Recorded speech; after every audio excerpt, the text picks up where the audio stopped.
de un conflicto que tiene en vilo al deporte y a buena parte de la política, porque y adivinaron de qué estoy hablando, Pablo Guerrero versus los Acuña, versus el club César Vallejo, para hablarlo más en términos contractuales, porque a la raíz de eso está un contrato que firmó Pablo Guerrero con ese club y que ahora quiere deshacerlo, alegando algo que es muy sensible para todos los peruanos, que es la inseguridad y en concreto unas amenazas extorsivas que habría recibido su madre, la muy famosa Doña Peta, que es un personaje que gravita sobre todo esto. Pero vamos a hablar de esto con alguien de casa, con alguien que conoce muy bien lo que pasa dentro de la cancha y en los varios círculos concéntricos alrededor de la cancha, que en este momento es como el centro del mundo para lo que queremos hablar.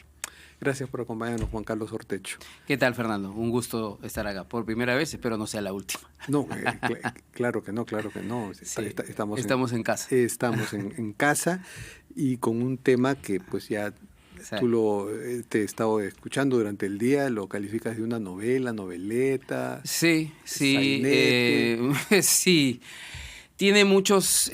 a ver, todo lo que ha pasado durante estos últimos 15 días me recuerda otro episodio en la historia profesional pública de Paolo, que es aquel affair del dopaje y luego la contaminación cruzada y el Swiss Hotel.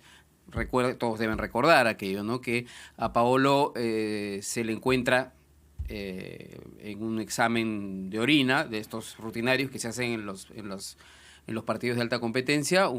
Son rutinarios, pero nadie sabe cuándo le va a tocar, ¿no? No, claro, son rutinarios, pero son random, son aleatorios. Sí. Es decir, escogen a 2 jugadores de todo el plantel, que incluso pueden ser suplentes, que no han jugado.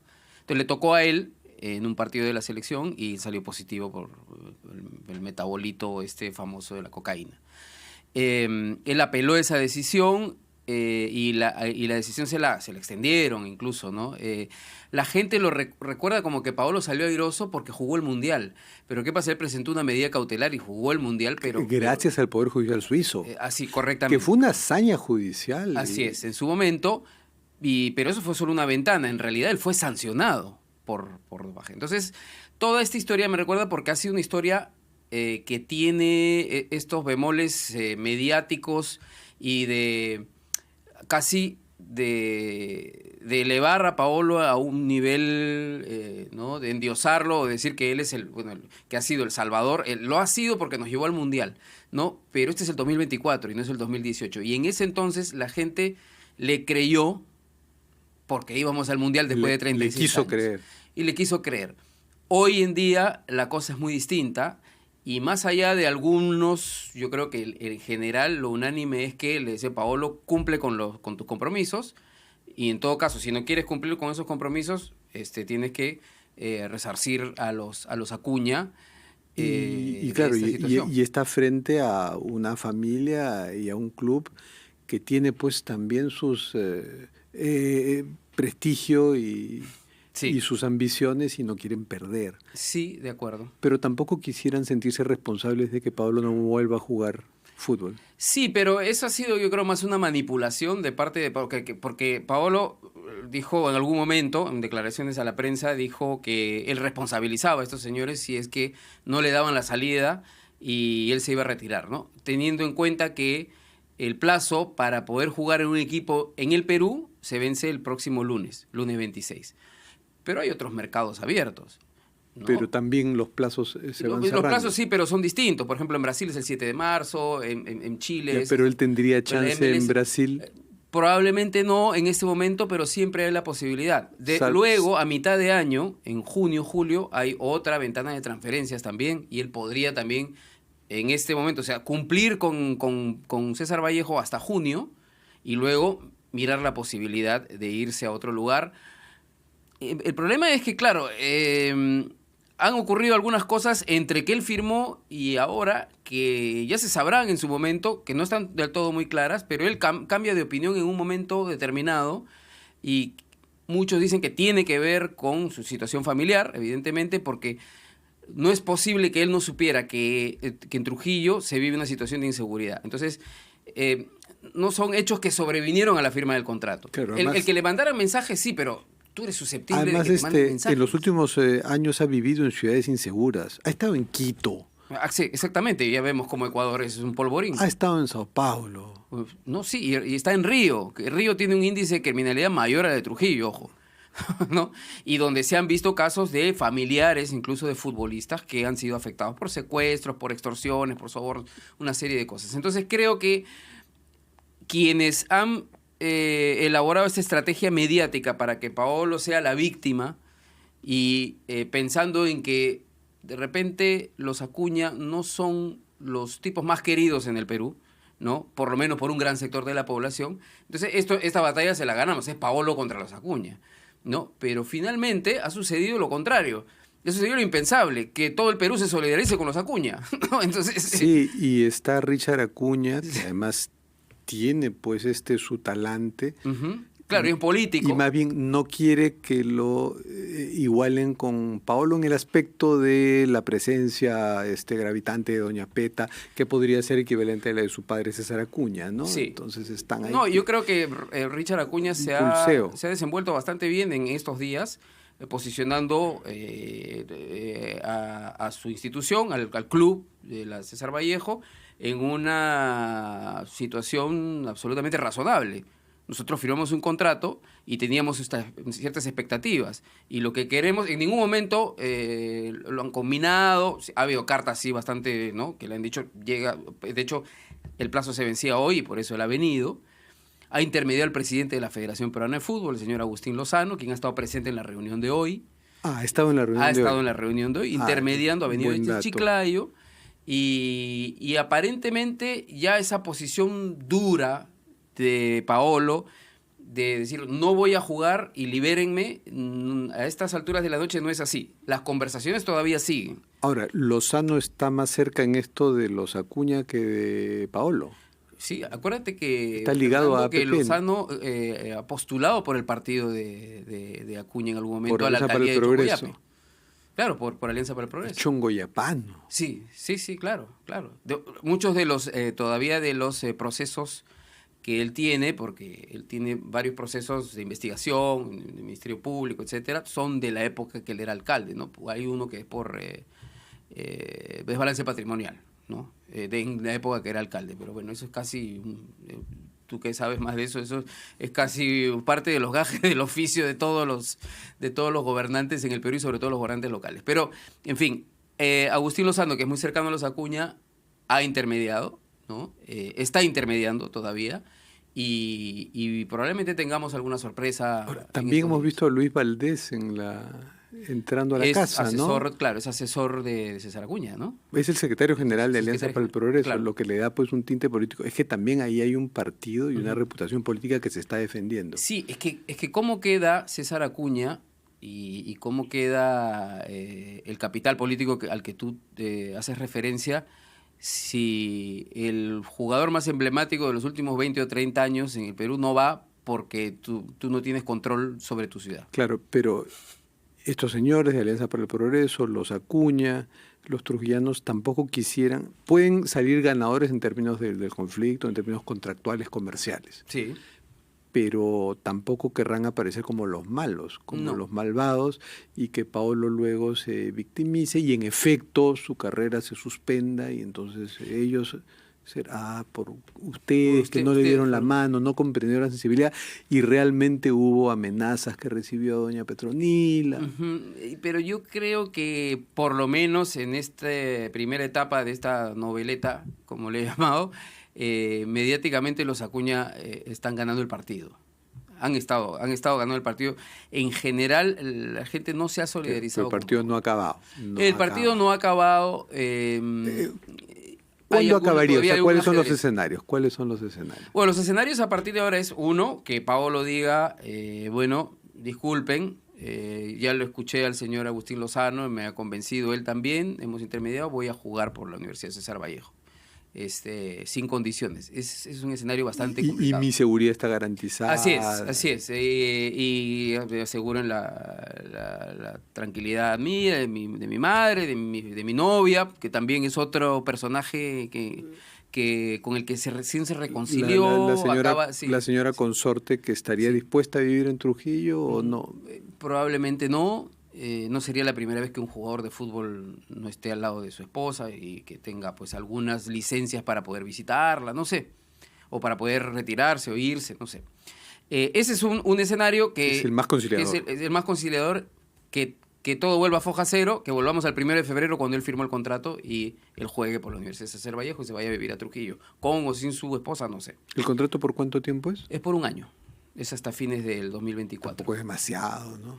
No, y como te digo, a mitad de año hay una ventana también de salida, que incluso podría ser prestado a otro equipo, podría incluso negociar con otro equipo para que le compren el pase a Lavallejo, porque lo que Lavallejo quiere es, o sea, se ha comprometido con sponsors, ¿no? Tiene la expectativa de la taquilla. O sea, el otro día jugó Vallejo el domingo pasado ante 2.000 personas, en un partido que se supone debía de debutar Guerrero, ¿no? En un estadio donde entran 25.000. Pero el equipo, digamos, más casi natural, ad hoc para Paolo sería aquel de donde salió, ya. Sí. ¿Está realmente interesado? ¿Podría pagar ese préstamo, esa venta? Públicamente no lo pueden decir porque está prohibido que un club negocie con un jugador que tiene contrato vigente. Entonces Alianza Lima siempre públicamente ha dicho, nosotros no tenemos ningún interés en un jugador que no está libre. Si está libre, veremos. De hecho, sé que en el interior de Alianza hay posiciones encontradas, hay algunos que están a favor de la llegada, una posible llegada de Paolo y otros no tanto. El problema es el pasivo que pueda generar también si Paolo simplemente patea el tablero, que podría pasar, lleva su caso a la Cámara de Conciliación y Disputas de la Federación y ellos lo liberan, que puede pasar en estos días. Está ya casi, está con las justas, porque son 5 días de más o menos. ¿Pero sería posible que sí, es posible, ha pasado, que la Cámara te dé la razón en el sentido que te libera porque el jugador está invocando una renuncia unilateral. Puede pasar, pero ese caso no va a quedar ahí porque Lavallejo después seguramente lo apelaría. ¿Y cuál es la segunda instancia? Y la segunda instancia es FIFA, ¿no? Entonces, en la segunda instancia, los casos anteriores, cuando por lo menos la jurisprudencia deportiva te dice que cuando un jugador ha renunciado sin una causa justa, cuando ha roto un contrato sin una causa poderosa o realmente por fuerza mayor, entonces el jugador y el club al que se fue son solidarios en la indemnización al club afectado. Ahora, hay otro detalle que no olvidemos, ¿no? Lo que ha alegado Paolo como razón para romper el contrato son las amenazas de su madre. Hay una investigación policial, no tenemos mayores noticias, o tú tienes algunas noticias de eso. ¿Qué tan consistentes son las amenazas? Sé que se han identificado algunos números telefónicos, pero que todavía no hay sospechosos, por lo menos, ¿no? Que es una investigación policial en curso. En todo caso, si es que eso se determina que es o que se lleguen a los que han hecho estas llamadas o han mandado estos mensajes, de cualquier forma sé que en los argumentos que plantea Vallejo cuando le responden a su carta de renuncia, en la que no lo exoneran del plazo de 30 días que uno tiene que contemplar o avisar, ¿no? El preaviso a tu empleador, que para los jugadores de fútbol es igual, ¿no? Igual que para cualquier otro empleado en un régimen laboral peruano, que con 30 días tienes que avisar que te vas a ir, y si no, puedes pedir tu exoneración. Lo que ha hecho Paolo, y Vallejo le ha dicho, no te voy a exonerar, ¿no? No te voy a exonerar esos 30 días, preséntese el martes. Y ahora bien, lo que le dice en la carta es, esos mensajes no constituyen, aún así sean verdad, no constituyen fuerza mayor, ¿no? ¿Por qué? Porque es imposible que a la firma del contrato usted no estuviera al tanto de la inseguridad, no solamente en Trujillo, sino en todo el país. Y que cualquier personaje público puede ser sujeto de un mensaje, de una extorsión o de una amenaza de ese tipo. Entonces, que está dentro del universo de posibilidades, por lo tanto, no constituye fuerza mayor. No es algo imprevisible. Para alguien que gana un montón, tan conocido como Paolo, eso podría pasarle en una ciudad mucho menos insegura que Trujillo, ¿no? Ser víctima de extorsionadores. Sí. Y en todo caso, también en el argumento está que que no hay ninguna diferencia entre Trujillo u otra ciudad del Perú. ¿Cómo sirve y ilustra tu análisis el conocer un poco de historia comparada, ¿no? En que otros casos ha habido así, otros pases, ventas. Pero aquí algo que te quería preguntar es este fascinante personaje de Doña Peta. ¿Hay casos similares en que un jugador haya estado muy, muy casi abrumado por la figura de su madre? Yo, por lo menos en el fútbol peruano, yo no recuerdo ningún caso similar. ¿De alguna especie de figura matriarcal? No, ¿sí? recuerdo de amistades, de personas allegadas, pero ¿Y esta señora Bentín no fue una figura matriarcal importante? Sí, para el Sporting Cristal, pero absolutamente distinta a la presencia casi... Juan Carlos, al parecer, si no han querido declarar... Es que todavía no hay humo blanco, ¿no? No hay humo blanco. No hay humo blanco, sí. Pero todas estas reuniones indican que, ¿no? O sea, hay 2 reuniones en el día que se están acercando por lo menos a una resolución, sea que se quede en Vallejo o que finalmente le den una salida. Entiendo que la Vallejo lo que exige es un resarcimiento económico por la expectativa, hasta por el lucro cesante, ¿no? Que significaría no contar con él, ¿no? Claro. ¿Y cómo queda Paolo para el hincha trujillano, por ejemplo? Bueno, hay mucha desilusión, ¿no? De parte en este partido que te comentaba, que fueron 2.000 personas, habían carteles diciendo Paolo, le quitas la ilusión a los niños trujillanos, ¿no? ¿Qué le digo a mis hijos que me preguntan por el capitán que iba a venir a Trujillo? Entonces, hubo una comunicación de Paolo pidiéndole disculpas a los trujillanos el domingo. Yo creo que vino muy tarde, ¿no? Que probablemente es lo primero que debe haber hecho, ¿no?